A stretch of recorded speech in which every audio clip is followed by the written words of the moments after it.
प्रणाम मित्रों को। मेरे एक बहुत ही अच्छे जानकार परिचित हैं, ओशो सन्यासी मित्र हैं, और उनके अंदर एक संगीत का बहुत अच्छा टैलेंट भरा हुआ है। लेकिन कॉरपोरेट की जॉब उनकी जॉब है, सर्वाइवल करने के लिए हर इंसान को कुछ ना कुछ करना पड़ता है।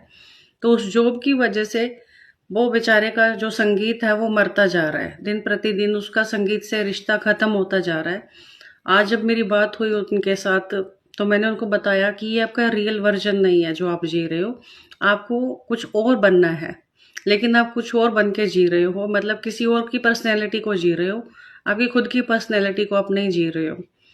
तो इसी मुद्दे के ऊपर, इसी विषय के ऊपर एक कविता आज मैंने लिखी है। आप लोगों के साथ उसकी कुछ पंक्तियां शेयर करने जा रही हूँ। उम्मीद है आप लोगों को पसंद आएगी कि सर्वाइवल किस तरीके से एक कलाकार के लिए जीवन में उसकी मृत्यु कर देता है, कलाकार की मृत्यु कैसे हो जाती है। संगीत से रूह भरी थी उसकी, संगीत से रूह भरी थी उसकी, फिर भी एक चीज का मलाल था, गिटार के सुरों से पेट नहीं भरता, उस कलाकार की रोटी का सवाल था। गिटार के सुरों से पेट नहीं भरता, उस कलाकार की रोटी का सवाल था। भूखे पेट खुद तो सो जाता वो, पर माँ को भूखा रखना काल था। भूखे पेट खुद तो सो जाता वो, पर माँ को भूखा रखना काल था। किस्मत लिख रहा था वो अभी, तूफानों ने पूछा उससे क्या हाल था। तूफानों ने पूछा उससे क्या हाल था। जुआरी होना पड़ता है हुनर पे अपने, जुआरी होना पड़ता है। जुआरी मतलब अपने आप को पूरी तरीके से दांव पे लगाना पड़ता है। हो सकता है कि आप सफल हो जाए और हो सकता है कि आप असफल हो जाएं, इसकी कोई गारंटी नहीं होती है सफलता की। लेकिन अगर आप उसको जी रहे हैं, उसको जीना ही सफलता है। समाज की दृष्टि में सफल होना कोई महत्वपूर्ण नहीं है, लेकिन ज्यादातर लोग अपनी सफलता को समाज की दृष्टि में सफल होने को ही एक सर्टिफिकेट मानते हैं, उस क्राइटेरिया मानते हैं। जुआरी होना पड़ता है हुनर पे अपने, दाव पर खुद को लगाने का ख्याल था। परमात्मा संगीत में टांगे फिरता था, परमात्मा संगीत में टांगे फिरता था, शहर में यूं ही नहीं उसका बवाल था।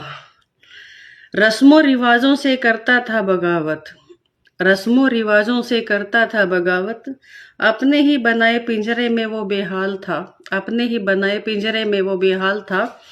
धुन पे नचाए रखता था दुनिया, ये भी उसका एक कमाल था। धुन पे नचाए रखता था दुनिया, ये भी उसका एक कमाल था। आखिरी बंद है। वाह वाह करते थे लोग स्टेज पर रोज, वाह वाह करते थे स्टेज पर लोग, पर मिलता वही एक तगमा और शाल था, पर मिलता वही एक तगमा और शाल था। गरीबी खा जाती है कलाकारों को, खून का उसके भी रंग लाल था, खून का उसके भी रंग लाल था। तो ये पोएम जो है सभी आर्टिस्ट लोगों के लिए है, उन लोगों के लिए है जिन्होंने अपने पैशन के लिए बहुत सारी सुरक्षाओं को छोड़ दिया है, सेफ्टी को, सिक्योरिटी को छोड़ करके इनसिक्योरिटी में अपना कदम बढ़ाया है, अपने टैलेंट की तरफ अपने ईमानदारी से अपने आप को दांव पे लगाया है, जुआ खेला है। जुआरी हैं जो लोग, ये कविता जुआरियों के लिए मैंने आज उतरी है, मेरे भीतर लिखी नहीं है, परमात्मा की तरफ से दी गई है। तो हर कलाकार के जीवन में कोई ना कोई संघर्ष और चैलेंज तो रहते ही है, बिना चैलेंज के तो हीरा भी तराशा नहीं जाता।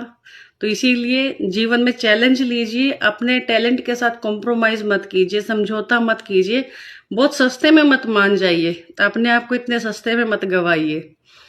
सभी कलाकार मेरे मित्रों से मैं गुजारिश करती हूँ कि अपने टैलेंट को एक बार मौका देकर देखिए, क्या पता उसमें आपको कुछ आगे नए रास्ते मिल जाए, ताकि बाद में आपको बुढ़ापे में या मरते समय आपको ये भाव ना पकड़े, आपको ये गिल्टी फील ना हो कि आपने अपने आप के साथ जस्टिस नहीं किया। आपने अपनी जो जिंदगी थी वो दूसरों के लिए जी, अपने लिए कभी नहीं जी। तो अपने लिए भी जीना सीखिए और अपने टैलेंट के साथ थोड़ा सा इंसाफ कीजिए। Thank you so much. प्रणाम सभी मित्रों को।